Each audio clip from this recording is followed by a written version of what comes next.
Hey there, construction crew! We all know Texas is booming. Everyone wants a piece of this Lone Star action. That means new homes, new businesses, and new opportunities for builders like you. But hold your horses, partners. Building in Texas isn't just about hammers and nails. It's about knowing the law of the land, too. And trust me, it's way more exciting than it sounds. We're talking about protecting yourself, your business, and those beautiful dreams you're building for folks. Now let's talk contracts. You can't build a house on a handshake. In Texas, you gotta have everything in writing, crystal clear. That means details, payment schedules, deadlines, materials, spell it all out. Think of it like a good blueprint, keeping everyone on the same page. Another thing? Insurance. Accidents happen, even to the best of us. Make sure you're covered, head to toe. Liability insurance, workers' comp, you name it. Get it. It's better to be safe than sorry, right? Now, let's dive into the Texas Property Code.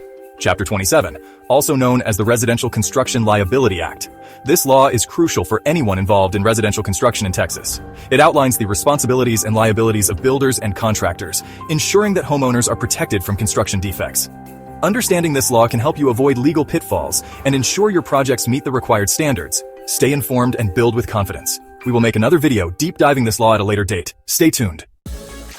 So, tell me folks, what's your biggest construction law head-scratcher? What legal hurdles have you jumped over? Share your stories in the comments below. So, hit that follow button, like, share, and stay tuned. Because at Hardhats, we've got your back on the legal side of building. See you on site.